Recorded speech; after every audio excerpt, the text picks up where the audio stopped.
une vie remplie du Saint-Esprit est bénie. Je ne crois pas que je puisse vous faire comprendre la bénédiction qui a à être rempli du Saint-Esprit plus clairement qu'en vous montrant le changement extraordinaire qui se produisit dans la vie des disciples après la Pentecôte.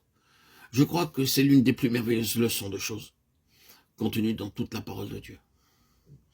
Celle de ces 12 hommes qui, ayant été à l'école du Christ pendant 3 ans, ayant reçu son enseignement, restaient cependant en apparence si éloignés de la vie, qu'ils auraient dû vivre, et tout à coup, par les fusions du Saint-Esprit venant sur eux, devenant absolument ce que Dieu désirait qu'ils fussent. Considérez d'abord le changement que la Pentecôte a apporté dans leur relation avec Jésus. Pendant sa vie avec eux sur la terre, ils ne pouvaient l'avoir en eux. Il leur était extérieur, très proche, très aimant, mais séparé d'eux.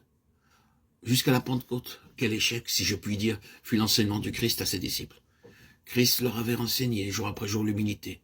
Il leur disait « Apprenez de moi que je suis doux et humble de cœur ». Il leur répétait « Celui qui s'abaisse sera élevé ». Et pourtant, à la table de communion, ils discutaient encore pour savoir quel était le plus grand. Christ n'avait pas fait la conquête de leur orgueil.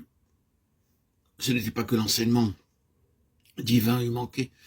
Pourquoi donc alors? À cause d'une chose, Christ leur était extérieur.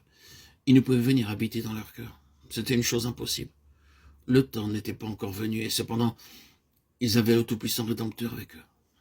Mais il est encore en dehors d'eux, comme ils étaient différents de lui.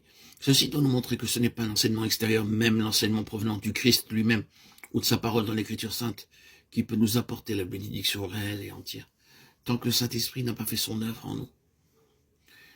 Et comment ce changement se produit-il? Par le Saint-Esprit.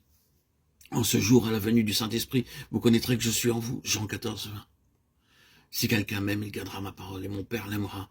Nous viendrons à lui, et nous ferons notre demeure chez lui. Jean 14, 23. Notre cœur ne désire-t-il pas ardemment cette présence?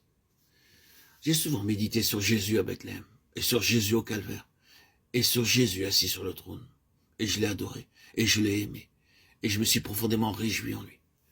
Mais j'ai toujours désiré quelque chose de meilleur, de plus profond, de plus intime. N'est-ce pas là ce que vous désirez? Avoir le Christ vivant en vous. Et c'est là ce que le Saint-Esprit vous donnera. Ne voulez-vous pas vous donner vous-même pour recevoir cette bénédiction, pour être rempli du Saint-Esprit, afin que Jésus puisse prendre possession de vous? N'est-ce pas là ce que votre cœur souhaite? Jésus en vous, Jésus lui-même,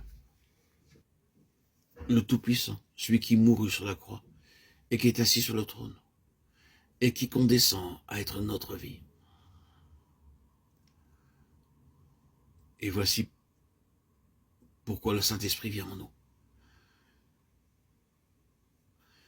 Il me glorifiera car il prendra de ce qui est à moi et il vous l'annoncera. Jean 16, 15.